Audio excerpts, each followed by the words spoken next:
변함없는 모습으로 우리 주일 예배 나오신 여러분들 환영하고 축복합니다.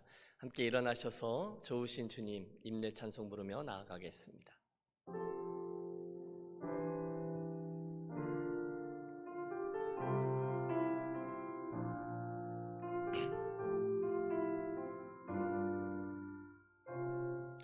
우리 모두 예배하는 자 되어 온전히 영과 진리로 주를 예배하자. 주가 우리와 함께 영원히 함께 하시고 마르지 않는 샘물로 우릴 채우시. 우리 모두 예배하는 자 되어 온전히 영과 진리로 주를 예배하자. 주가 우리와 함께 영원히 함께 하시고 마르지 않는 샘물로 우릴 채우시리라.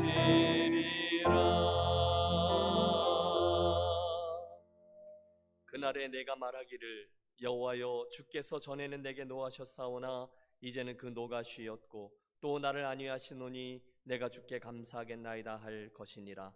보라 하나님은 나의 구원이시라. 내가 의뢰하고 두려움이 없으리니 주 여호와는 나의 힘이시며 나의 노래시며 나의 구원이심이라. 그러므로 너희가 기쁨으로 구원의 우물들에서 물을 기르리로다. 아멘. 우리 인생들의 힘이요 노래요 구원이 되신 하나님 아버지, 귀한 성일 아침 주의 백성들이 한자리에 모여 예배하며 찬양하며 영광 돌리는 이 자리에 친히 임재해 주셔서 주의 이름을 높이며 나오는 심령들마다 구원의 기쁨과 자원하는 심령으로 가득하게 채워주시는 귀한 예배만 되게 해 주옵소서. 우리 주 예수 그리스도 이름으로 기원하오며 우리의 신앙을 고백하나이다. 나는 전능하신 아버지 하나님 천지의 창조주를 믿습니다. 나는 그의 유일하신 아들 우리 주 예수 그리스도를 믿습니다. 그는 성령으로 잉태되어 동정녀 마리아에게서 나시고 본디오 빌라도에게 고난을 받아 십자가에 못 박혀 죽으시고 장사된 지 사흘 만에 죽은 자 가운데서 다시 살아나셨으며 하늘에 오르시어 전능하신 아버지 하나님 우편에 앉아 계시다가 거기로부터 살아있는 자와 죽은 자를 심판하러 오십니다. 나는 성령을 믿으며 거룩한 공교회와 성도의 교제와 죄를 용서받는 것과 몸의 부활과 영생을 믿습니다. 아멘. 자리에 앉으셔서 함께 찬송하겠습니다.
모든 죄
찬송과 영광과 존귀를 받으시기에 합당하신 하나님, 하나님은 내 진심으로 감사함을 드립니다.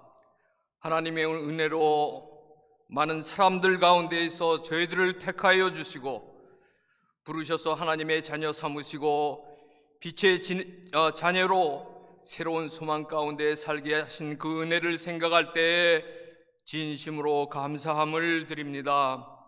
오늘도 저희들에게 복되고 귀한 주의 날을 허락하여 주셔서 주의 전에 불러 모아주시고 또한 온라인으로 하나님께 예배케 하셨사오니 하나님, 이 시간 우리의 마음과 정성을 모아 하나님께 신령과 진정으로 예배하는 귀한 시간 되게 하여 주시옵소서. 사도 바울이 마음으로는 하나님의 법을 섬기지만 육신으로는 제 법을 섬기는 연약한 모습 때문에 오라 나는 공고한 자로다라고 고백하였던 것처럼 지난 일주일간의 우리들의 삶도 하나님의 자녀된 모습들을 잃어버리고 세상에 사로잡혀 세상과 짝하며 살던 부족하고 연약한 삶이었던 것을 고백합니다. 불쌍히 여겨 주시옵소서. 우리들의 이 연약한 모습과 부족한 모습으로 하나님 앞에 온전히 설 수 없사오니 성령 하나님 이 시간 우리 가운데 충만히 임재하셔서 성령의 도우심을 통해서 하나님 앞에 합당치 못한 우리의 모습들이 치유되며 정결케 되며 새롭게 되어 하나님과 온전히 교제하는 귀한 예배의 시간 되게 하여 주시옵소서. 계속되는 코로나로 또한 홍수와 가뭄, 폭염, 산불 등의 자연재해로 또 6개월 동안 계속되는 우크라이나 전쟁으로 인해서 셀 수 없는 수많은 사람들이 다치고 귀한 생명과 삶의 터전을 잃어버려 그 가운데 낙심하며 절망하는 그들을 불쌍히 여겨 주시기를 원하여 기도함을 드립니다. 전쟁이 하나님께 속한 것이라 말씀하셨사오니 하루속히 그 전쟁이 종식될 수 있도록 붙들어 주시고 그들에게 평화를 허락하여 주시옵소서. 참 위로자 되신 하나님, 그들을 찾아가 위로하여 주시기를 원하여 기도함을 드립니다. 하나님의 손을 펴사 우리들 비록 넘어질지라도 아주 엎드러지지 아니하신다 말씀하셨사오니 은혜로 붙들어 주시기를 원하여 기도함을 드립니다. 그들이 이 시련을 통해서 하나님께 원망하지 않게 하여 주시고 불평하지 않게 하여 주시고 오히려 하나님께 도움을 간구하게 하여 주시며 이길 힘을 구할 수 있도록 하여 주시기를 원하여 기도함을 드립니다. 하나님, 우리 나성 언약교회를 유니온교회를 사랑하여 주시사 이 시간까지 하나님께서 인도하신 그 은혜에 진심으로 감사함을 드립니다. 올해 한 해도 회복의 은혜를 누리는 한 해가 되기를 원해서 우리에게 말씀을 허락하여 주셨사온데 하나님, 우리 유니온교회와 함께하여 주시기를 원하여 기도함을 드립니다. 하나님, 우리의 부족하고 연약한 모습들이 온전히 회복될 수 있도록 붙들어 주시고 든든히 서는 유니온교회 될 수 있도록 붙들어 주시기를 원하여 기도함을 드립니다. 그리하여서 하나님께서 우리 유니온교회를 통해서 기대하시고 이루고자 하는 일들이 낱낱이 이루어질 수 있도록 은총을 더하여 주시옵소서. 하나님께만 영광되어지는 귀한 교회 될 수 있도록 붙들어 주시고 하나님의 구원의 사역들을 온전히 감당하는 귀한 교회 될 수 있도록 은총을 더하여 주시옵소서. 하나님, 이 시간 말씀을 들고 단위에서 쓴 주의 종을 붙들어 주시옵소서. 하나님, 그를 하나님의 큰 권능으로 세우시고 성령으로 충만케 하여 주시사 하나님이시여 말씀을 전하실 때 그 말씀에 우리들 비추임을 받을 수 있도록 은혜를 더하여 주시고 그 말씀에 민감히 반응하는 저희들 될 수 있도록 은총을 더하여 주시옵소서. 말씀의 능력을 통해서 하나님이시여 우리의 병든 부분들이 회복될 수 있도록 붙들어 주시고 정결케 되어주며 새롭게 되어지는 귀한 시간 될 수 있도록 은총을 더하여 주시옵소서. 예배를 시작하였사오니 예배의 순서를 통해서 하나님께만 영광이 되어지고 우리에겐 귀한 은혜의 시간으로 축복하여 주시옵소서. 이 모든 말씀 예수님 이름으로 간절히 기도드렸사옵나이다. 아멘.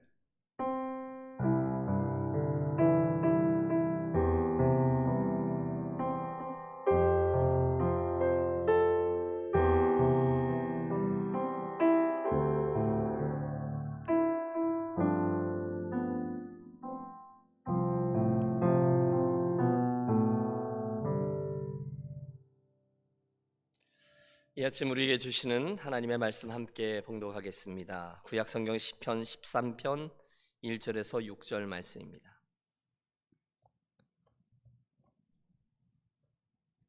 구약성경 810조 시편 13편 1절에서 6절 말씀입니다. 찾으셨으면 우리 함께 일어나셔서 다윗이 하나님께 올려드린 탄식 시인데요, 함께 합독하겠습니다. 여호와여, 어느 때까지니이까? 나를 영원히 잊으시니이까? 주의 얼굴을 나에게서 어느 때까지 숨기시겠나이까? 나의 영혼이 번민하고 종일토록 마음에 근심하기를 어느 때까지 하오며 내 원수가 나를 치며 자랑하기를 어느 때까지 하리이까?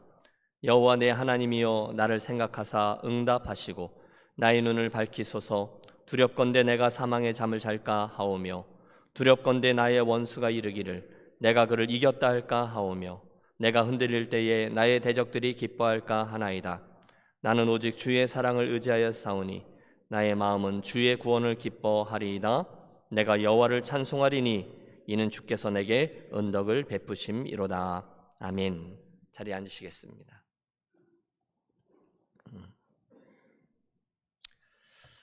우리는 요즘 주일 강단을 통해서 하나님 그분을 묵상할 때 자연스럽게 우리가 갖추게 되는 성도의 바른 태도들 하나하나 생각하면서 은혜를 나누고 있습니다. 첫 시간 광대하신 하나님을 묵상할 때면 우리 자연스레 그분을 경외케 되는, 즉 두려움으로의 모습을 갖게 된다 말씀드렸어요. 두 번째 시간, 오늘도 우리에게 말씀하신 하나님을 묵상할 때 우리 자연히 귀 기울임으로 그분 앞에 자리하게 된다라는 말씀도 나누었죠. 오늘이 세 번째 시간인데요, 우리가 우리의 한계, 그 너머에 계시는 하나님의 지혜와 그분의 사랑을 묵상할 때 자연히 겸손함으로의 자리에 서게 된다는 것을 나누려 합니다. 한번 해보실까요? 겸손함으로. 다 이해할 수 없어도. 네, 이런 질문으로 시작해 보겠습니다. 여러분은 우리 하나님을 다 이해하실 수 있으십니까? 질문이 좀 도발적이죠.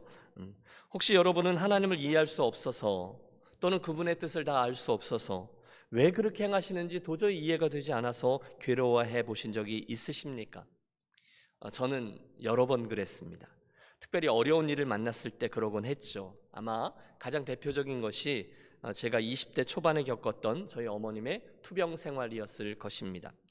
1990년 봄, 저는 저희 어머니 담당 의사의 말을 듣고 망연자실한 채로 병원 문을 나섰습니다. 재생불량성 빈혈이라는 진단을 받으신 어머님이셨는데 치료 방법은 골수 이식뿐이었고 비용은 물론이거니와 수술의 성공 가능성이 그리 높지 않으니 포기하라, 마음으로 준비해라, 이런 의사의 말을 들었기 때문입니다. 이후에 저는 그 짧지 않은 시간을 어머님의 병세가 급격히 나빠지면 급히 응급실로 모시고 가서 수혈을 받고 또 집으로 모시고 가는 일을 반복하였고, 결국 내가 피장사인 줄 아세요? 집으로 모시고 가세요, 이런 의사의 언짢은 이야기를 뒤로 하고 서러움 가운데 병원 문을 나서야 했습니다. 그날 오후에 제가 자라났던 교회의 지하 기도실로 가앉아 서러운 마음을 쏟아놓으며 기도했죠.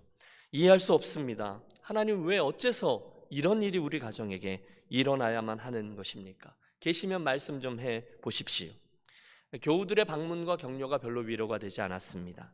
욥기를 읽으면 좀 나아지려나 하나님의 위로를 얻기 원했지만 별로 감흥이 없어요. 무척 어려웠습니다. 그래서 오늘 저는 이 시편을 쓴 다윗의 그 절규를 공감합니다. 여호와여, 어느 때까지니이까? 나를 영원히 잊으시나이까? 주의 얼굴을 나에게서 어느 때까지 숨기시겠나이까?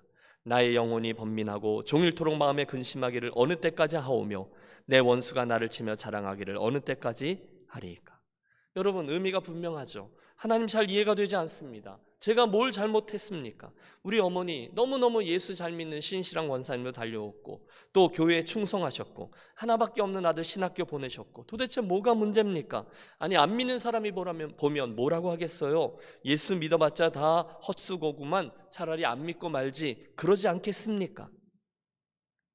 오늘의 이야기 본문 시편 13편의 역사적인 배경에 대해서는 알려진 게 없어요.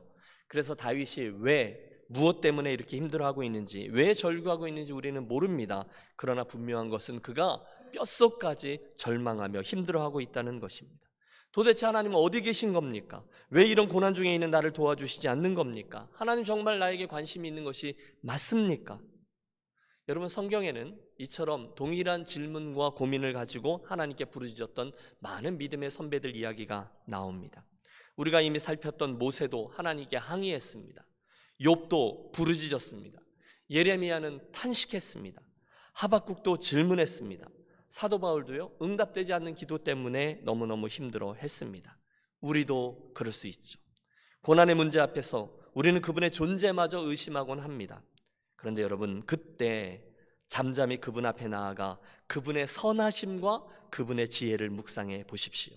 순간 우리는 이 다윗이 그랬던 것처럼, 많은 믿음의 선배들이 그랬던 것처럼 그분의 놀라우신 지혜와 나를 향한 영원한 사랑을 대면함으로 결국 그분 앞에 겸손히 행하며 믿음과 인내로 승리할 수 있게 될 줄로 믿습니다. 그게 어디서 가능하냐? 그분의 지혜를 묵상하는 거예요. 거기서 나온 설교 제목이죠. 하나님 앞에서 겸손함으로. 다 이해할 수 없어도. 말씀드렸듯이 본문 1절과 2절은 그런 절규와 탄식으로 시작됩니다. 3절과 4절에는 호소와 간구가 이어지고 마지막 5절과 6절에서는 결국 회복된 자리로 돌아간 저가 하나님을 찬송하는 것으로 맞춰집니다. 여러분, 이 여정 속에서 오늘 우리가 주의하려는 것은 그겁니다. 무엇이 그 다윗의 터닝 포인트였냐는 거예요.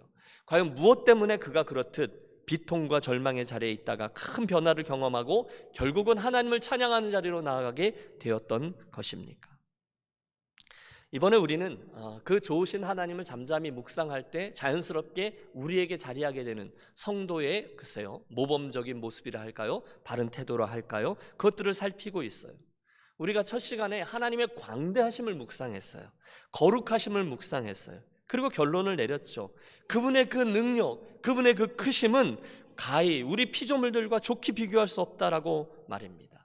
기억하세요? 저는 여러분들과 함께 우주공간 이야기했습니다. 밤하늘의 별들 이야기했습니다. 그러면서 하나님의 광대하심과 그분의 능력을 헤아려 보았어요. 그리고 깨달았습니다. 애초에 피조물된 우리는 그분에게 비교의 대상이 되지 못한다라는 사실을요. 그래서 자연히 그분을 향한 경외, 두려움으로가 그날의 결론이 되었어요. 그런데 오늘 하나를 더 생각해 보기 원합니다. 그것은 그분의 그 능력에 이어 그분의 지혜에 관한 겁니다. 여러분, 대답해 보세요. 우리 하나님의 지혜 또한 우리가 이미 다루어 보았던 그분의 능력만큼 나의 지혜에 비하면 한없이 높은 것이다라는 사실을 인정하십니까? 여러분, 정신을 똑바로 차리고 대답하세요. 뭘 아멘 한 건지. 여러분은 하나님의 지혜가 우리들이 가지고 있는 지혜보다 훨씬 더 크고 높다라는 사실을 정말로 믿으세요? 아멘. 여러분, 그 말은 우리들에게 그분 하나님, 그 하나님의 지혜를 평가할 만한 자격이 없다는 것을 의미합니다. 하나님 그런 식으로 하면 안 되죠. 지금 다윗이 그러고 있는 것 아닙니까? 하나님 그게 말이 됩니까? 제대로 좀 하십시오. 이렇게 하시고 저렇게 하시는 게 맞죠? 아니 이렇게 행하는 게 말이 됩니까? 다윗이 그렇게 말했는데 과연 그렇게 따질 만큼 저와 여러분에게 넉넉한 지혜가 있느냐, 그 말씀을 드리는 거예요. 아니죠. 오히려 그 순간에 우리가 취할 태도는 겸손이라는 거예요. 그렇습니다. 이 세상에는 우리가 아직도 이해하지 못할 그분의 뜻과 섭리와 지혜가 너무도 많고 너무 많이 담겨져 있고, 아니 숨겨져 있고, 아니 우리가 보지 못하는 곳에 자리하고 있어요. 그래서 여러분, 인류 역사상 가장 지혜로웠다라고 평하는 솔로몬은 전도서를 통해 우리들의 분수를 이렇게 지적합니다. 해 아래서 행해지는 일을 사람이 능히 알아낼 수 없도다. 사람이 아무리 애써 알아보려고 할지라도 능히 알지 못하나니 비록 지혜자가 아노라 할지라도 능히 알아내지 못하리로다. 그분의 지혜는 우리가 감히 범접할 수 없다는 거죠.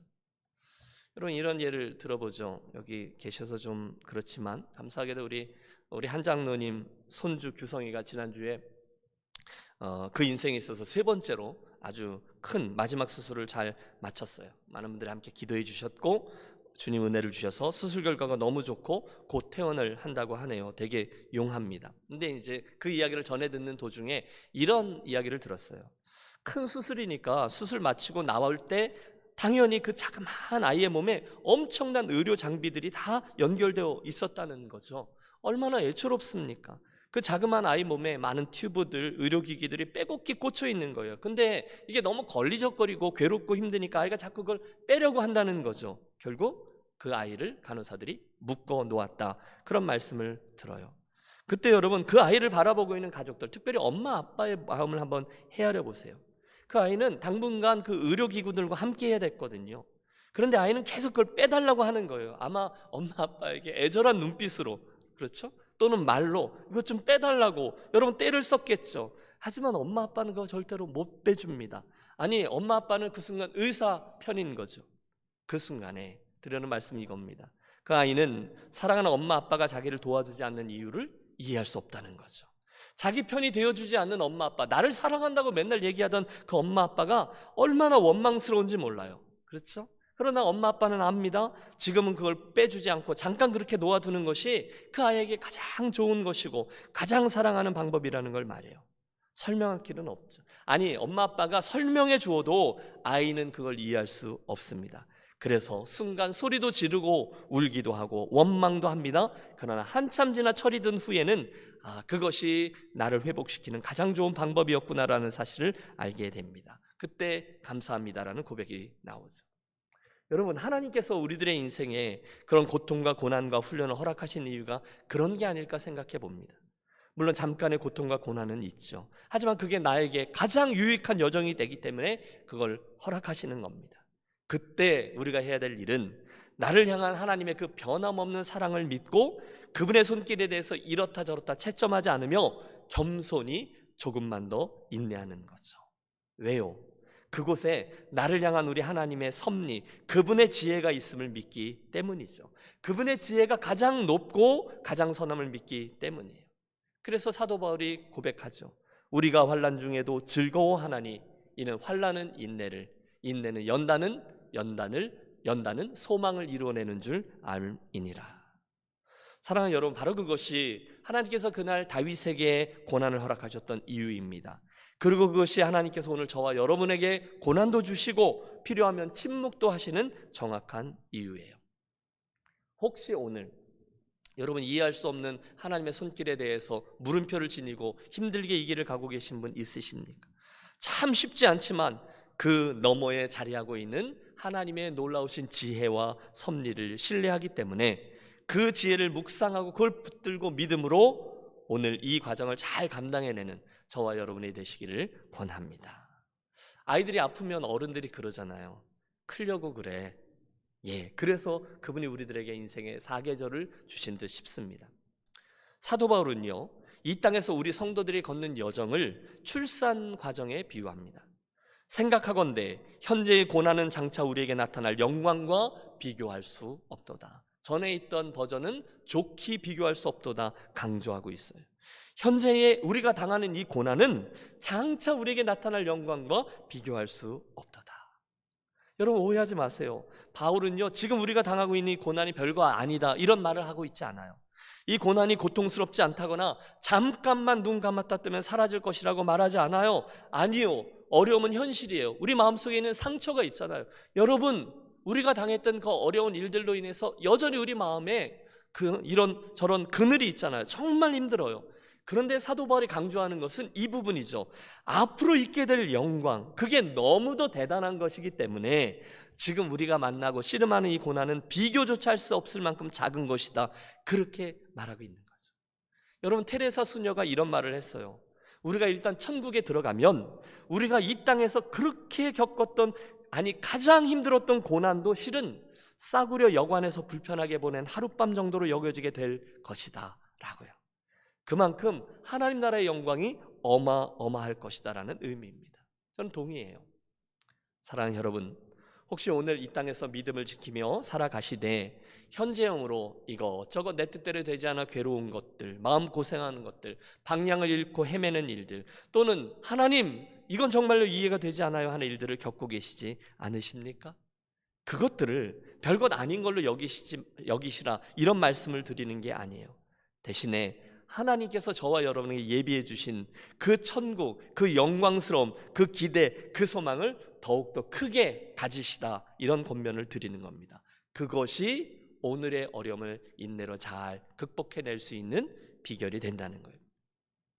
여러분, J.D. 그리용 목사님이라는 분이 뇌종양 진단을 받았던 한 친구, 그 친구에게 갔는데 그 친구가 했던 말을 인용하면서 지금 이 이야기, 현재의 고난과 미래에 있을 영광을 비교하는 그런 이야기를 보았어요.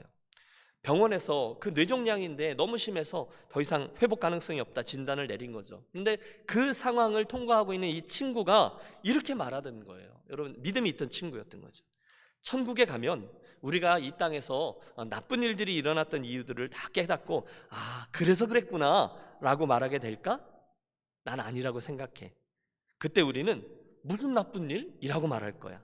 왜냐하면 그 순간, 여러분 이해가 되세요? 그 순간 우리는 거기서 만나게 된 하나님과 그분과 영원히 함께할 그 삶에 온통 정신이 팔려서 그게 너무 좋아서 우리 주님이 이 땅에서 우리를 위해 사용하셨던 고난이라는 과정을 기억도 하지 못하게 될 거야. 그 영광을 생각하면 오늘의 고난은 결코 비교할 수 없다는 거예요. 사랑하는 여러분, 고난 가운데 또는 하나님에 대해서 의심이 들 만한 상황이 생길 때마다 그분의 지혜와 섭리를 묵상하십시오. 그때 우리는 얼마든지 그 어려움을 잘 감당하고 이겨나게 될 줄로 믿습니다. 1절, 2절 그가 토로하고 있어요. 이제 우리는 그 고통 중에 다윗이 어떻게 그 시선을 옮겼는지를 돌아보죠. 3절과 4절을 보십시오. 같이 한번 읽겠습니다. 여호와여 내 하나님이여 나를 생각하사 응답하시고 나의 눈을 밝히소서. 두렵건대 내가 사망의 잠을 잘까 하오며 두렵건대 나의 원수가 이르기를 내가 그를 이겼다 할까 하오며 내가 흔들릴 때에 나의 대적들이 기뻐할까 하나이다. 지금 다윗이요 기도하고 있는 거예요. 여러분, 은혜죠. 고난 가운데 처한 사람이 가장 먼저 얻게 되는 은혜가 무엇일까요? 그것은 기도하게 되는 은혜인 줄로 믿습니다. 여러분, 1절과 2절이 다윗 중심의 기도였다면 3절과 4절은 하나님 중심으로 그 시선을 옮기는 기도였어요. 그는 구합니다. 나의 눈을 밝히셔서, 이렇게 기도합니다. 왜요? 그 뒤에 자리하고 있는 하나님의 섭리와 그 지혜를 보게 해달라는 거죠. 우리는 모래 위의 발자국이라는 예시를 알고 있습니다. 작자 미상이죠. 어느 날 밤에 나는 꿈을 꾸었습니다. 주님과 함께 바닷가 모래 위를 거니는 꿈을 꾸었습니다. 이렇게 시작된 시는 모래 위에 난 자기의 발자국과 주님의 발자국을 바라보는 것으로 진행됩니다. 그런데 중간에 그 주님의 발자국이 사라졌어요. 서운한 거예요. 인생의 가장 힘들 때였는데 주님이 나를 혼자 두고 가셨다는 거죠. 그래서 주님께 묻습니다. 주님, 제가 주님을 따르기로 결심했을 때 주님은 항상 저랑 같이 가주겠다라고 약속하셨죠. 그런데 제가 주님이 가장 필요로 할 때는 주님이 안 계셨네요. 도무지 알 수 없습니다. 제가 주님을 가장 필요로 했을 때 주님은 어디 계셨습니까? 그때 주님이 따뜻한 미소와 함께 대답하시죠. 나의 사랑하고 귀하고 소중한 아들아, 나는 언제나 너를 사랑하였고 한시도 너의 곁을 떠나지 않았단다. 내가 본 그 한 사람의 발자국은 내 발자국이 아니라 나의 발자국이란다. 환난 때에 너를 내 품에 안고 피곤할 때에 내가 너를 내 등에 업고서 걸어간 나의 발자국이란다. 사랑하는 여러분, 이 아침 하나님께서 저와 여러분의 눈을 크게 뜨게 하셔서 우리들의 이 상황들만이 아니라 그 뒤에 늘 자려오고 계신 하나님의 섭리와 지혜를 분명히 보게 해주시기를 축복합니다. 그때 우리가 다윗처럼 한순간 터닝 포인트를 갖는 거죠. 힘들어요. 하지만 더 이상 불평하지 않습니다. 이건 이렇게 하셔야 맞는 게 아닙니까? 저건 저렇게 하십시오라고 주장하지 않아요. 오히려 하나님, 그분의 선하심과 지혜를 바라봄으로 그분을 더 신뢰하고 겸손히 행하게 될 것입니다. 우리는요, 그렇게 변함없는 신실함을 가졌던 여러 사람을 알아요. 어려운 일이 있어요. 그러나 신실해요. 우리는 이번 이 시리즈 설교를 출애굽기 3장 모세가 떨기나무 아래에서 하나님을 대면했을 때 이야기부터 시작했습니다. 모세는요, 지난 40년간 풀리지 않는 의문을 가지고 미디안 광야에서 살아왔어요. 불평도 있었죠. 삐딱했잖아요. 의심도 있었어요. 아니, 그때뿐이 아니에요. 그때로부터 출애굽을 하고 사건을 지나가고 40년간 이스라엘 백성들 데리고 우여곡절을 다 겪은 후에 약속의 땅에 거의 다 이르렀어요. 그러니까 40년이 더 지난 거죠.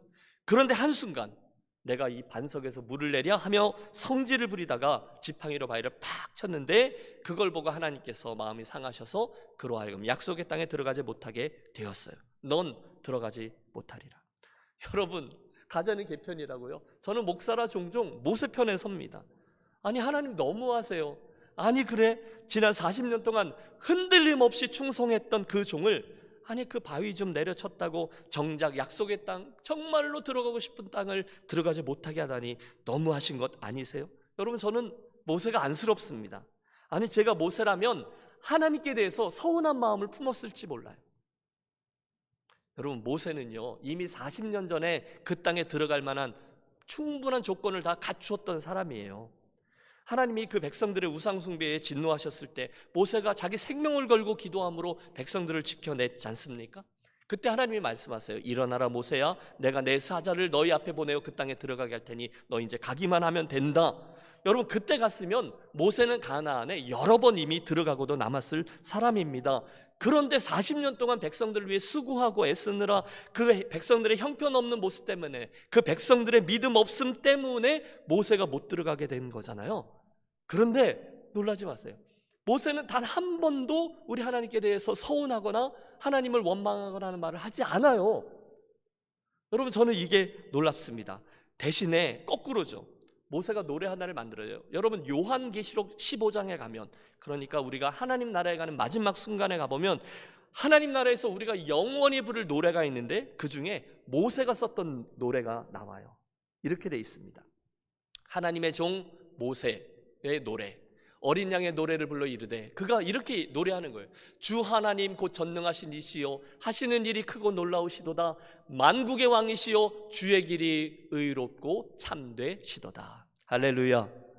여러분, 모세가요 하나님에 대한 서운함을 이야기하지 않아요. 그 마지막 순간에도 그는 하나님에 대해서 그의 길이 의롭고 참되시도다 라고 얘기해요. 여러분, 모세가 하나님을 의롭고 참되시다 했으면 정말로 그게 맞는 거죠. 하나님 앞에 겸손함으로 다 이해할 수 없어도 그 이야기 아닙니까? 욥 이야기를 하지 않을 수 없네요. 욥은 의인이 당하는 고난에 대해서 보여주는 대표주자죠. 욥기를 읽으면 그가 하나님을 향해서 얼마나 많은 억울함, 또 진정을 토하며 또 질문들을 하고 있는지를 봅니다. 물론 그는 하나님을 한 번도 욕하지 않습니다. 하지만 수없이 질문합니다. 그리고 마침내 긴 토론 끝에 하나님이 욥과 그 세 명의 친구들에게 나타나셔서 답을 주시는데, 사실 그 답은요 욥이 질문했던 질문에 대한 답이 아니었어요. 대신에 그분은 훨씬 다른 차원으로 그에게 다가서시죠. 하나님은 욥에게 이렇게 다가가세요. 내가 땅에 기초를 놓을 때 내가 어디 있었느냐? 어느 것이 광명이 있는 곳으로 가는 길이냐? 어느 것이 흑암이 있는 곳으로 가는 길이냐? 여러분, 이런 욥이 도무지 답할 수 없는 엄청난 이야기들의 질문이 40개 이상 욥에게 막 쏟아져요. 창조주 하나님의 질문이죠. 여러분, 그건 이런 뜻이에요. 욥아, 너 내가 말하는 것을 이해할 수 있느냐? 내가 나에 대해서 이렇다 저렇다 이래라 저래라 하는데 한번 따져보자. 내가 우주를 아느냐? 내가 창조를 아느냐? 내가 별들을 저기에다 달아놓을 때 내가 그걸 봤느냐? 아니, 그런데 그런 내가 내 섭리, 온 우주를 다스리며 운행하는 내 방식에 토를 다느냐?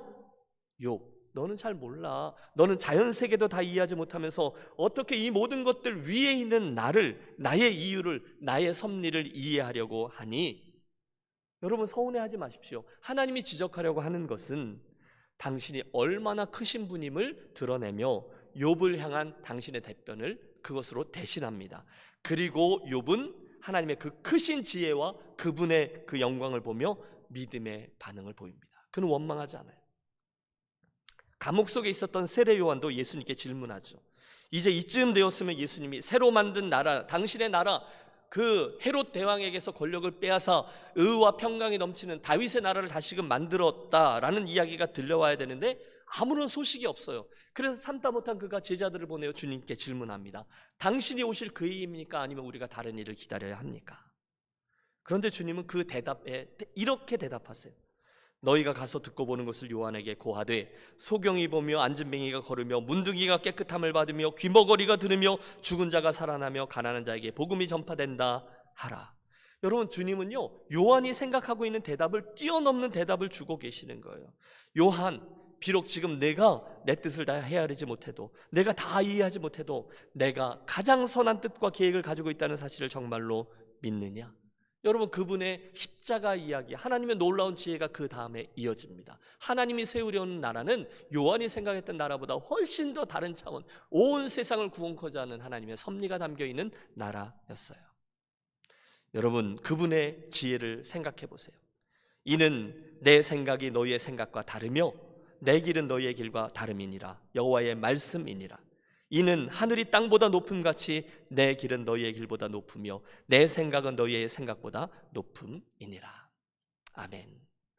여러분, 의기소침해지지 마세요. 저와 여러분이 별 볼 일 없습니다를 말씀드리는 게 아니죠. 저와 여러분을 사랑하시며 은혜 주신 하나님이 그토록 놀라우신 지혜의 하나님이십니다를 강조하는 것입니다.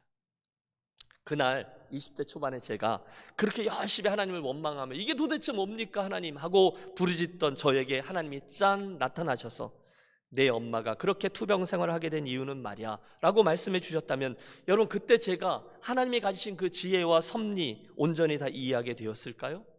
아니라고 생각해요.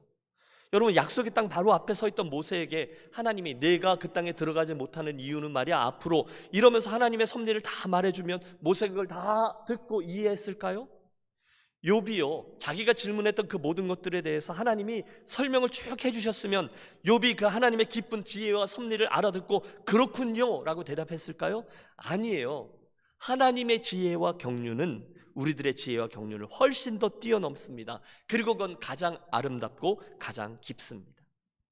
여러분, 그 예가 이 세상 최고의 지혜, 예수 그리스도의 십자가 이야기가 아닙니까? 마침내 악과 사탄이 최종적으로 승리한 것처럼 보였어요. 누구나 그렇게 생각했을 거예요. 그분을 죽여버렸거든요. 아니, 하나님 편에서도 당신의 사랑하는 독생자를 끔찍한 사형틀 위에 그대로 죽도록 내버려 두시고 고개를 돌려버리셨어요. 마귀가요 환호성을 지릅니다. 하지만 그 십자가 위에서 일어났던 그 당혹스러운 일이 실은 하나님의 이 세상을 향한 가장 놀라운 지혜였다는 사실이 밝혀지는 데는 채 3일이 걸리지 않았죠. 그런데 여러분, 그 순간에 하나님께서 그 십자가에 나타나셔서 이 어마어마한 우주의 역설과 섭리를 그 아래에 있던 제자들이나 그 백부장에게 이게 말이야 이렇게 된 거야 라고 설명해 주신다 한들 그 영원한 하나님의 이야기를 그들이 알아들었겠습니까? 그럴 수 없어요. 택도 없는 이야기였을 거예요. 여러분, 이 아침에 제가 계속 예를 들며 강조하는 바는 이겁니다. 우리 하나님의 그 놀라운 일과 지혜와 섭리는 우리들의 경험과 이해의 한계를 훨씬 넘어서는 신비한 영역에 있는 것이라는 거예요. 그래서 그 모든 것들을 잠잠히 묵상하면, 특히 그분의 그 지혜를 묵상하면 우리는 자연히 그분 앞에 막말하지 아니하고 겸손함으로 행하게 된다는 거예요. 심지어 다 이해할 수 없어도 우리는 그분을 신뢰하며 찬양하며 나아가게 될 줄로 믿습니다. 여러분, 그게 맞아요. 여러분, 솔직히 말해서 저는요, 제 제한된 이성을 가지고도 하나님이 나를 다루는 이야기도 제대로 이해할 수 없어요. 여러분, 저는 그분이 그토록 광대하시고 그토록 위대하시고 그토록 거룩하시고 그토록 능력이 한이 없으신데 그 창조자 하나님이 어떻게 우주의 먼지보다도 못한 존재인 나 김신희를 사랑해 주는지 제 머리로는 이해할 수가 없어요. 그런 어마어마한 하나님이 왜 어째서 나의 DNA, 나의 형질이 어머니 태 속에 지어지기도 전에 나를 주목하셨고 영원 전부터 이미 예정하셨고 사랑하셨고 다가오셨고 예수 믿게 하셨고 훈련하셨고 구원해 주셨고 사명자로 세워주셨는지 천국을 향한 이 길을 끝까지 가게 해주셨는지 저는 아무리 생각해도 이해할 수가 없어요. 여러분, 혹시 여러분이 이해하세요? 아닐 겁니다. 오늘의 제 모습을 제가 알아요. 여러분, 제가 얼마나 부족하고 제가 얼마나 추하고 제가 얼마나 패역하고 얼마나 게으른지를 제가 알아요. 제가 알아요. 그런데 하나님은 그런 저를 포기하지 않으세요. 여러분, 이 이야기가 여러분의 이야기인 줄로 믿습니다. 여러분과 동행하세요. 여러분을 인도해 주셨어요. 그리고 결국 여러분을 하나님 당신의 나라에 이르기까지 도와주신다는 거예요. 할렐루야. 여러분, 그분의 섭리, 그분의 이 놀라운 지혜를 찬송하십시오. 저는 충분해요. 여러분, 저는 이미 받을 수 있는 은혜를 다 받았어요. 그래서 저는 저희 어머님의 투병 생활 중에 던졌던 질문 말이에요. 하나님 뭐 이렇습니까? 하나님이 이러시면 안 되죠?를 얼른 취소하고 어느 날 겸손함으로 입을 다물고 그분 앞에 엎드려 그분을 찬양하기로 선택합니다. 불평이라고요? 하나님 왜 이렇게 나에게 안 해주시냐고요? 하나님 왜 빨리 내 비즈니스 대박나게 안 해주시냐고요? 하나님 왜 빨리 이 고통에서 나를 빨리 꺼내주시지 않으시냐고요? 여러분, 조금만 기다리세요. 조금만 인내하십시오. 그 과정 중에 겸손함으로 그분을 신뢰하며 계속 걸어가세요. 다른 방법은 없어요. 하나님의 침묵에는 인내와 믿음이 정답입니다. 그때 그게 가능한 이유가 하나님이 나를 향해 가지고 계시는 그 지혜가 훨씬 더 크다는 사실을 믿기 때문에, 그분이 나를 향해서 사랑해 주시는 사랑을 믿기 때문에, 그분은 가장 선하게 나를 인도해 주실 것을 내가 믿기 때문에 오늘도 우리는 인내하며 겸손함으로 갈 수 있는 것이죠. 사랑하는 제 어머님은 그 2년간의 투병 생활을 통해서 저에게 많은 신앙적인 유산을 남겨주셨어요. 훗날 어느 날이죠, 꿈을 통한 신유의 기적을 체험하면서 한순간 꿈속에서 연장이다 라는 하나님의 음성을 들으시고 온몸이 시원해지는 경험과 함께 깨끗이 나음을 얻으셨어요. 그리고 15년 동안 히스기야의 기도를 당신이 올려드렸었는데 그 기도처럼 딱 그 연수만큼 이 땅에 더 계시며 충성된 성도의 삶을 살아가셨어요. 감사합니다. 자랑스럽습니다. 그러나 여러분, 오해하지 마십시오. 제가 철없을 때는요, 어머니의 이 이야기를 자랑스럽게 하고 다니면서 이건 우리 집이니까 하나님 주신 간증이야, 하나님이 회복시켜 주셨어, 그 정도로 여겼습니다. 기회가 있을 때마다 그 이야기를 하나님 주신 축복을 막 이야기했어요. 그런데 어느 날부터인가 제가 조금 다른 시각과 고백을 갖게 됨을 알게 되었어요. 즉, 우리 하나님의 능력과 손길과 우리 삶을 다루시는 수많은 것들을 맛보게 되면서 저는 그 모든 것이, 아니 어떤 방법이든 다 하나님의 은혜라는 사실을 깨닫게 됩니다. 즉, 그날 신유라는 특별한 체험을 통해서 어머님이 나음을 입으셨던지, 아니면 그 당시에 하나님의 섭리 가운데 천국으로 저희 어머님이 이미 이사를 가시든지, 어떤 것이 되든지 저는 오늘 동일한 고백과 감사를 돌리게 되었을 거예요. 왜요? 그 모든 일들 뒤에 자리하고 있는 우리 하나님의 선하신 놀라신 그 지혜를 제가 분명히 믿기 때문이죠. 겸손함으로 그분의 지혜와 경륜을 바라볼 때 우리는 마땅히 겸손함의 자리에 이릅니다. 이렇다 저렇다 쉽게 말하지 않아요. 씩 웃으면서 하나님 선하시지로 나아갑니다. 결국 절망에서 시작되었던 다윗의 믿음의 씨름은 찬송으로 마무리됩니다. 5절과 6절을 같이 한번 읽겠습니다. 나는 오직 주의 사랑을 의지하여 싸우니 나의 마음은 주의 구원을 기뻐하리로다. 내가 여호와를 찬송하리니 이는 주께서 내게 은덕을 베푸심이로다. 아멘. 다윗의 변화의 이유가 나오죠. 그것은 바로 그 앞에 나오는 거죠. 주의 사랑을 의지하였다는 데 있습니다. 한번 따라해 주세요. 주의 사랑을 의지하였다. 주의 사랑을 의지하였다. 이게 뭐죠? 이 주의 사랑을 의지하였다가 바로 헤세드의 하나님의 사랑을 말합니다. 나는 바뀔 수 있지만 내 손을 붙잡고 계신 하나님의 사랑은 변하지 않아요. 그것들을 바라보다 보니 다윗이 변화되었다는 거예요. 그 절망 속에 있던 저가 가만히 있어봐, 하나님은 선하시지, 하나님 늘 그러셨지, 그래서 감사와 찬양의 사람으로 바뀌었어요. 사랑하는 여러분, 이 놀라운 일이 하나님의 지혜와 하나님의 섭리를 묵상할 때 저와 여러분의 삶에 그대로 일어나게 되어지시기를 축복합니다. 그 비결이 뭐예요? 그 하나님의 변함없는 사랑을 의지하였더니 그렇게 되었다는 거예요. 사랑하는 여러분, 보통 세상은 내가 하는 일을 가지고 나를 평가합니다. 여러분이 명함을 갖고 계시다면 그 명함에 찍혀있는 일이나 직위나 내가 뭐 해냈던 것, 내가 가지고 있던 모든 조건들을 보고 그게 나라고 말합니다. 그게 김신일이에요. 세상은 내가 이룬 것들 가지고 나를 평가해요. 사람들의 평판을 가지고 나를 평가해요. 그런데 여러분, 저는 그 정도의 존재가 아니에요. 여러분은 그 정도의 평가를 받고 끝날 존재가 아니에요. 왜냐하면 여러분 한 분 한 분에게는 아무도 부인할 수 없는 하나님의 이 헤세드의 사랑, 변함없는 사랑이 한 분 한 분에게 임해 있기 때문인 줄로 믿습니다. 여러분의 생을 과소평가하지 마세요. 아니요. 여러분은 하나님께서 얼마나 사랑하시는지 가장 귀한 예수 그리스도 독생자를 내어주실 만큼 존귀한 존재들이세요. 여러분 영혼 한 분 한 분이 천하보다 귀하다 그분이 말씀하셨어요. 여러분의 가치가 그만큼 높은 거예요. 여러분은 그만큼 존귀한 분들이세요. 그리고 그 사실에 여러분 생의 기초를 놓으십시오. 내가 확신하노니 사망이나 생명이나 천사들이나 권세자들이나 현재일이나 장래일이나 능력이나 높음이나 깊음이나 다른 아무 피조물이라도 우리를 우리 주 그리스도 예수 안에 있는 하나님의 사랑에서 끊을 수 없으리라. 여러분, 하나님이 여러분을 사랑하세요. 할렐루야. 그 사랑은 변하지 않아요. 할렐루야. 그 사실을 바라보았을 때 그분의 결국 다윗은 하나님을 찬양하는 자리로 나아가게 되었다는 거죠. 설교가 결론을 향합니다. 광야와 같은 우리들의 인생길에 별일들이 많아요. 때로는 어려움도 있어요. 이해할 수 없어요. 감당하기 버거운 일들이 닥쳐요. 하나님, 아무리 우리가 크게 소리를 질러 외치더라도 하나님은 침묵하세요. 해결의 기미가 보이지 않아요. 하나님 나를 사랑하지 않는 것 같아 탄식합니다. 그때 사랑하는 여러분, 우리 함께 잠잠히 그분 앞으로 나아가 특별히 이 시편 13편의 말씀을 기억하며 그분을 묵상하겠습니다. 지금껏 내 삶을 사랑하며 인도하셨던 하나님의 인자하심, 나를 향한 하나님의 그 사랑을 되뇌으십시오. 결국 이 고난의 과정을 통과하면서 하나님이 나를 어떻게 다듬어내실 것인지를 여러분 기대하십시오.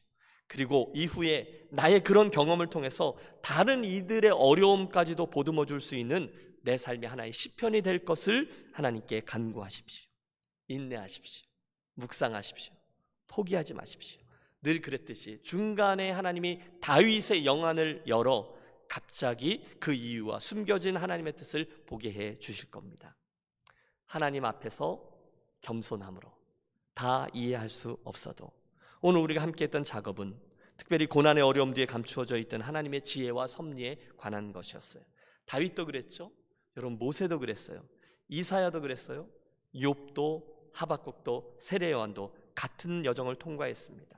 우리의 고난과 하나님의 침묵에는 이유가 있어요. 하나님의 놀라운 지혜와 경륜이 그 뒤에 숨겨져 있습니다. 오늘 사랑하는 여러분, 혹시 이러저러한 일로 씨름하며 힘들어 하십니까? 삶의 의미와 무의미의 문제로 씨름하고요 고난 가운데 행하십니까? 하나님의 이끄심이 잘 이해가 되지 않아서 그분을 의심하십니까?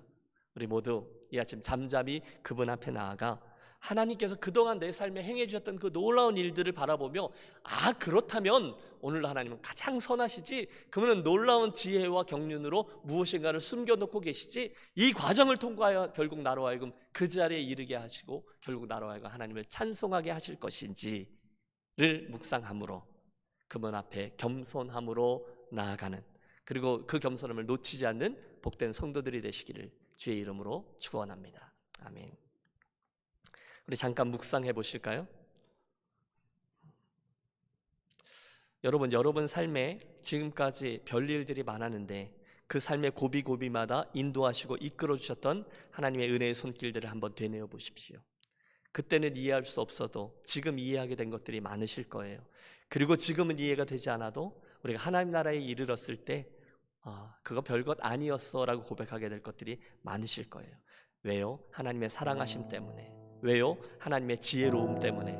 그러므로 이 시간 우리들의 지나간 여정과 오늘의 삶을 돌아보며 그 하나님께 내 믿음을 고백하고 겸손히 나아가며 한번 잠깐 묵상하며 기도하는 시간을 갖겠습니다. 하나님을 인정하며 하나님께 내 삶을 또 한번 의뢰하는 기도 함께 하겠습니다. 좋으신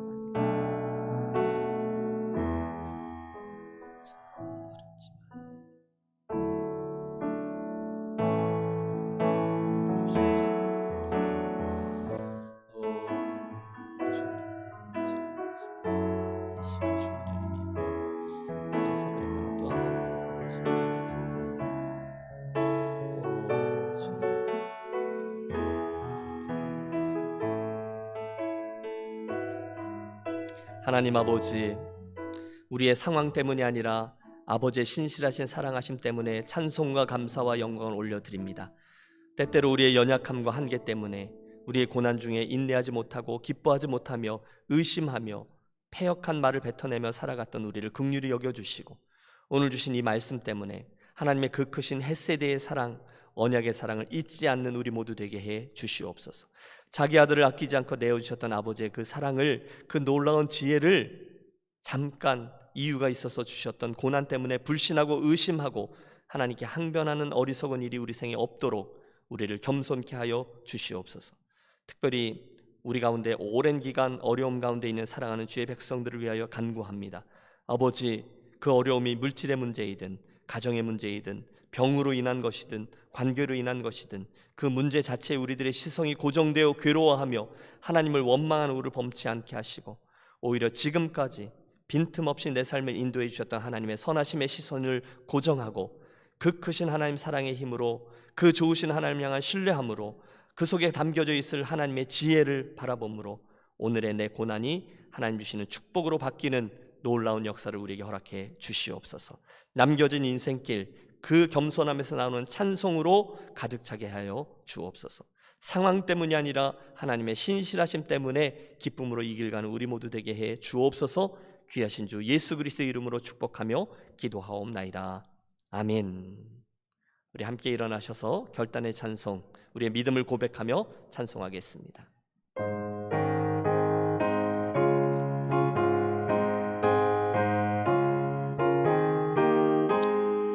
구주 예수 의지함이 심히 기쁜 일일세, 영생 허락 받았으니 의심하주 없도다. 예수 믿는 것은 받은 증거 많도다. 예수 귀한 예수 믿음 더욱 주소서. 구주 예수 의지하여 구원함을 얻었네. 영원 무궁지나도록 주여 함께 하소서. 예수 믿는 것은 받은 증거 많도다. 예수 귀한 예수 믿음 더욱 주소서. 아멘. 복된 주일 아침 예배 자리로 나온 유년 가족들이 귀한 예물을 준비하여 올려드리오니 하나님 흠양해 주시고 하늘의 놀라운 축복과 이 땅에 필요한 소산들로 풍성히 허락하여 주시옵소서. 특별히 우리가 마음속에 지니고 있는 소원들을 하나님 헤아려 주시고 그 모든 것들이 하나님의 뜻에 합하기에 풍성한 은혜로 되돌아오는 기적을 맛보게 하여 주옵소서. 우리들의 손발이 이 세상을 향한 축복이 되고 또 복의 근원으로 남겨진 인생 사는 심령들 우리 모두 되게 해 주시옵소서. 아버지, 이번 가을 향해서 유년교회가 꿈꾸고 있는 예배와 양육과 교제와 봉사와 차세대와 선교사역 등등 이 모든 사역들을 복 주셔서 성령님 함께 하시고 이끌어 주셔서 아버지의 마음에 합하고 이를 통해 귀한 열매들 많이 맺는 복도 허락해 주시옵소서. 이제는 우리들 구원의 근거가 되시는 주 예수 그리스도의 크신 은혜와 신실하신 손길로 우리들의 삶을 붙드시는 하늘아버지의 극진하신 사랑하심과 오늘도 힘든 상황 가운데서도 여전히 우리와 동행하시며 음성을 들려주시는 성령님의 감동하심이 우리의 인생의 버거움 속에서도 변함없이 나를 사랑하시며 신비한 지혜들을 숨겨놓으신 주님을 신뢰함으로 요동함 없이 겸손함으로 우리의 인생길 가기로 소원하며 결단하며 성전문을 나서는 사랑하는 모든 유년교회 식구들 위해, 그 심령 위에 이제로부터 영원토록 함께 하시옵기를 간절히 축원하옵나이다. 아멘.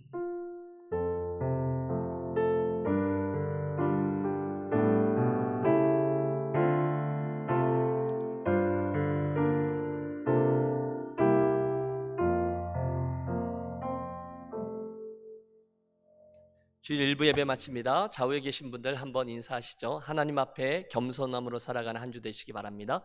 하나님 앞에 겸손함으로 살아가는 한 주 되시기를 바랍니다.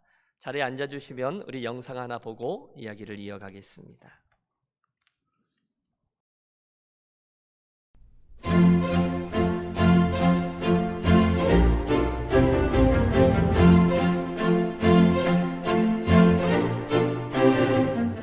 성경을 읽읍시다 하면 한숨부터 나올 때가 많죠. 성경이 너무 광대하고 난해하다 생각하시기 때문이죠.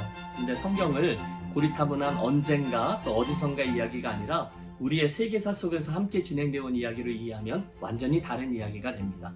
성경의 인물들과 사건들이 따로 있고 세상 역사가 따로 있는 것이 아니라 함께 가는 거죠. 그러므로 성경의 이야기들을 세상에 있는 5대 제국들과 함께 살펴보는 것은 하나님의 말씀을 오늘 나에게까지 이어지는 말씀으로 이해할 수 있는 장점이 있어요. 이번에 오프라인으로 진행되는 세계사와 함께 읽는 성경 과정에 여러분 많이 참여해 주세요. 요즘 이상한 변호사 우영우, 그것보다 훨씬 더 흥미진진한 클래스를 임을 알게 될 것입니다. 꼭 신청해 주세요. 성고마비의 계절, 책 읽기 딱이죠. 고전 문학이 바라보는 기독교, 기독교를 소재로 다루고 있는 고전 문학 작품들을 저와 함께 읽어보시죠. 문학을 사랑하는 모든 윤윤교회 가족을 환영합니다. 하나님께서 세우신 가장 작지만 크고 중요한 가정. 우리는 그 안에서 배우자로서, 부모로서 누가 가르쳐주지도 배워본 적도 없는 그 역할을 부족함과 연약함으로 감당하며 살아가고 있는데요. 이번 양육 클래스를 통해 무엇을 알고 실천하고 기도하며 나아갈지를 함께 나누고 고민하고 또 함께 씨름하며 하나님 주시는 위로와 지혜로 채워나갔으면 좋겠습니다. 7.8 전도의 가정을 부모성장학교로 초대합니다. 예수님을 믿는 우리 모두는 복음을 삶으로 입증해야 하는 사명자들입니다. 예배는 예배당에서만 드리는 것이 아니라 바로 우리의 삶으로 드리는 것입니다. 이번 사명자로 살아가기 클래스에 많이 참석해 주셔서 어떻게 복음을 삶으로 증명하며 살아갈지 함께 고민하며 나누는 시간 되기를 원합니다. 그리고 잠깐, 이건 비밀인데 저희 클래스 오시면 좋은 점이 있습니다. 바로 숙제가 없습니다. 많은 참여 부탁드립니다. 우리는 흔히 인생을 여행에 비유하곤 합니다. 그리고 믿음이 있는 우리에게 그 여행의 종착지는 바로 하나님 나라입니다. 하나님 나라를 향한 여행에서 가장 중요한 일은 누군가에게 복음을 전하는 일이죠. 그러나 정작 복음을 어떻게 나누고 전해야 할지 몰라 실천에 옮기지 못했던 여러분을 하나님 나라 복음을 향한 여행으로 초대하고 싶습니다.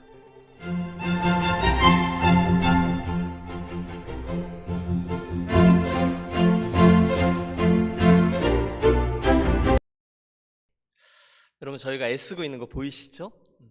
여러분도 같이 힘을 모아주시기 바라고요. 주보에 간지가 나가 있습니다. 5개 클래스 가을 학기에 우리 시작하는데요. 시간들은 좀 조절할 수 있으니까 여러분 좀 신청하셔서 헌금함이나 또는 저희 교육자들에게 전달해 주시면 함께 준비하도록 하겠습니다. 많이 참석해 주시기 바랍니다. 전교인 가족 캠핑이 9월 첫째 주에 1박 2일로 진행됩니다. 노동절 연휴인데요. 여러분 교회에서 1시간 반 정도 걸리는 곳에 있는 그룹 캠핑장 저희가 예약했습니다. 나가실 때 사인업을 해주시든지 아니면 저희 교육자들 누구에게든지 저희 몇 명 갈게요 이렇게 말씀해 주시면 저희가 함께 준비하는 데 도움이 될 것입니다. 75명까지 저희가 들어갈 수 있는 사이트인데요. 여러분 부담 없이 좀 신청해 주시기를 부탁드립니다. 다음 주일부터 2부 예배 후에는 우리 교육센터로 넘어가서 그곳에서 교제를 진행하기로 했습니다. 첫 주라고 해서 교우들 가운데 두 가정이 좀 섬겨주신다고 해서 식사를 좀 준비하신다고 하니 여러분 기대해 주시기를 바랍니다. 오늘 차세대부 PTA 모임이 있고요. 내일부터 일주일 동안 우리 전결의 목사님 우리 교단의 EM 패스터들 컨퍼런스에 있어서 뉴욕 다녀옵니다. 기도해 주시기 바랍니다. 이상입니다. 함께 일어나셔서 좌우에 계신 분들 사랑으로 축복하겠습니다.